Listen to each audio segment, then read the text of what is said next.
Hello student, मैं सौरभ कुमार श्रीवास्तव आप सभी का स्वागत करता हूँ द्रौपदी देवी गीता देवी सरस्वती विद्या मंदिर में।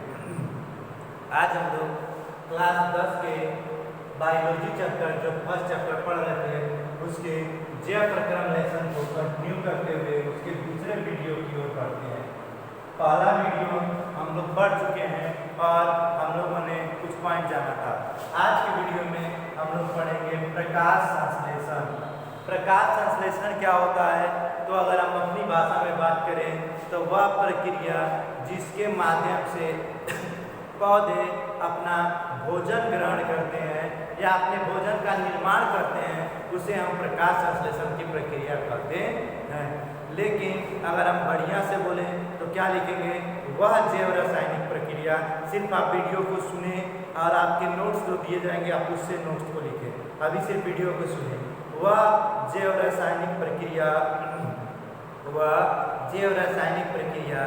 जिसमें हरे पादपों के हरे भाग में वह जैव रासायनिक प्रक्रिया जिसमें हरे पादपों के हरे भाग में उपस्थित क्लोरोप्लास्ट, ठीक है, जो क्लोरोप्लास्ट पत्तियों में होता है, क्लोरोप्लास्ट सौर ऊर्जा ग्रहण करके वायु से ली गई कार्बन डाइऑक्साइड, मृदा से ली गई अवशोषित जल द्वारा स्वयं के लिए भोजन का निर्माण करता है तो O2 का सह उत्पाद के रूप में निष्कासित होती है।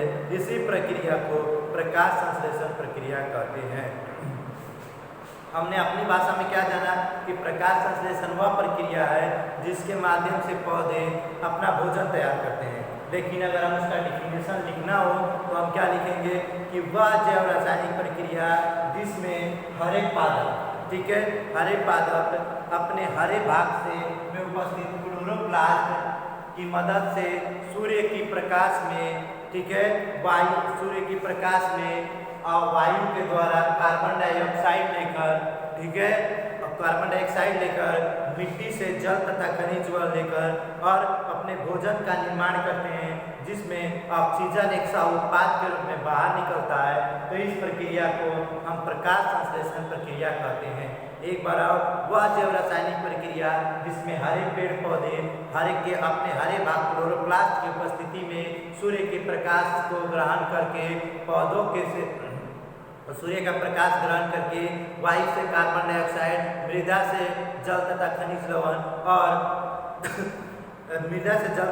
लवण को अवशोषित करके अपने भोजन का तैयार करते हैं। तो इस प्रक्रिया को प्रकाश संश्लेषण प्रक्रिया कहते हैं। इसके द्वारा O2 सह उत्पाद के रूप में बाहर निकलता है, यानी कि कार्बन डाइऑक्साइड लेकर H2O यानी कि मिट्टी से जल लेकर क्लोरोफिल या क्लोरोप्लास्ट पर्णहरित, जिसको हम कहते हैं पर्णहरित, अपनी उपस्थिति में सूर्य प्रकाश को लेकर पौधों के लिए भोजन तैयार करता है जिसे हम ग्लूकोज कहते हैं। क्या कहते हैं इसको? ग्लूकोज कहते हैं। प्लस O2 प्लस में CO2 प्लस में H2O का निर्माण करता है। तो इसी को हम क्या कहते हैं? प्रकाश संश्लेषण अभिक्रिया। संतुलित करने के लिए सभी में 6 का मल्टीप्लाई कर दीजिएगा, ठीक है, 6 का मल्टीप्लाई हो जाएगा, यहाँ 12 का हो जाएगा 12। तो ठीक है, इस तरह से आपका क्या होगा, इसी रिएक्शन को हम लोग प्रकाश संश्लेषण अभिक्रिया कहते हैं, ठीक है। तो प्रकाश संश्लेषण अभिक्रिया क्या है? तो वह अभिक्रिया जिसके द्वारा पेड़ पौधे सूर्य का प्रकाश, कार्बन डाइऑक्साइड, जल को अवशोषित करके भोजन तैयार करते हैं, यानी ग्लूकोज का निर्माण करते हैं। तो इसी प्रक्रिया को हम क्या कहते हैं? प्रकाश संश्लेषण प्रक्रिया कहते हैं, ठीक है। पर्णहरित के कारण यानी क्लोरोप्लास्ट के कारण ही पादप सूर्य के ऊर्जा को रासायनिक ऊर्जा में बदल कर, यानी कि पर्णहरित के कारण, ठीक है, पादप क्या कहते हैं? जो सनलाइट है, ठीक है, उससे जो सूर्य प्रकाश निकलता है उसे रासायनिक ऊर्जा में बदल देते हैं, और इसके बाद कार्बोहाइड्रेट को प्राप्त करते हैं। उनको कार्बोहाइड्रेट कार्बोहाइड्रेट मिलता है। ठीक है, तो आई होप आपको प्रकाश संश्लेषण की प्रक्रिया समझ में आ गई होगी। अब हम पढ़ेंगे प्रकाश संश्लेषण का कार्यस्थल, यानी प्रकाश संश्लेषण कहाँ पर पूर्ण होता है। ठीक है, हम बहुत बार सुने कि पत्तियों में होता है, आज हम जानेंगे प्रकाश संश्लेषण पत्तियों में कहाँ होता है। तो प्रकाश संश्लेषण का कार्यस्थल,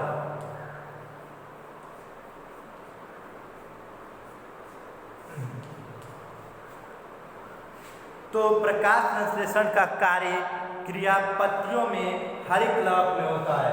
यह क्रिया पत्तियों में हरित लवक में होता है। ठीक है, पत्तियों में कहाँ होता है? हरित लवक में होता है। क्लियर? यह कार्य पत्तियों में हरित लवक में होता है। हरित लवक हरे रंग का कोशिकांग होता है। यह हरा रंग का कोशिका होता है। ठीक है, क्या होता है? हरे रंग का कोशिकांग होता है। यह पत्ती को पर्णमाध्यिकाओं में सर्वाधिक सक्रिय होता है, यानी पर्णमाध्यिकता यानी पत्तियों के भीतर। ठीक है, मान लीजिए कोई पत्ती है तो पत्तियों के भीतर यह ज्यादा सक्रिय होता है। क्लियर बात हो गया? पौधों में हरा चपटा तथा फैला हुआ भाग पत्ती होता है। हरा चपटा फैला हुआ भाग क्या होता है? पत्ती होता है, जिस पत्ती में क्लोरोफिल मतलब होता है। यह शाखा अथवा तने के रूप में जुटा होता है, यानी शाखा या तने से पौधे से जुड़ा होता है। ठीक है, तो समझ गए कि जो प्रकाश संश्लेषण का कार्यस्थल है, तो प्रकाश संश्लेषण की क्रिया पत्तियों के हरित लवक में होती है। ठीक है, हरित लवक हरे रंग का एक कोशिकांग है। यह पत्ती के पर्णमाध्यिकता में सर्वाधिक सक्रिय होता है। पौधों में चपटा तथा फैला हुआ भाग पत्ती कहलाता है। यह जो है तना और शाखाओं से लगा होता है।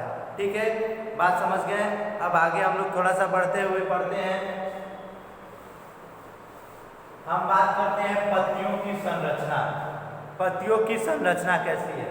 तो पत्ती की संरचना को हम दो भाग में बांट कर पढ़ते हैं। ठीक है, पहला होता है पत्ती का बाह्य संरचना और दूसरा पत्ती का आंतरिक संरचना। ठीक है, पत्तियों का जो बाह्य संरचना है उसके बारे में बात करते हैं।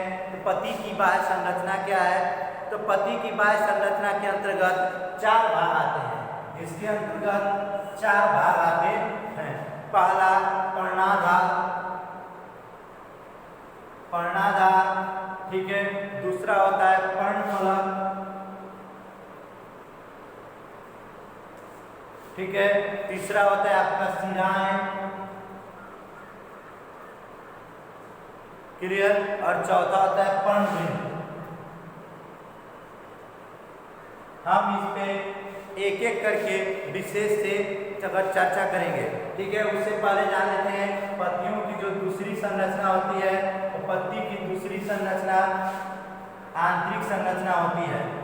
ठीक है, आंतरिक संरचना के बारे में बात करते हैं। आंतरिक संरचना भी आपका दो प्रकार का होता है। बाह्य त्वचा ऐसे करके, लेकिन इसके बारे में हम लोग अध्ययन कल करेंगे। हम एक एक पेज के बारे में अध्ययन कल से करेंगे। ठीक है, वीडियो को देखिए। ठीक है, और आप नोट्स के लिए वेट करिए। नोट्स आपको दिया ही जा रहा है हर दिन, तो आप उस नोट्स को लिख लीजिए, वीडियो को सिर्फ देखा कीजिए।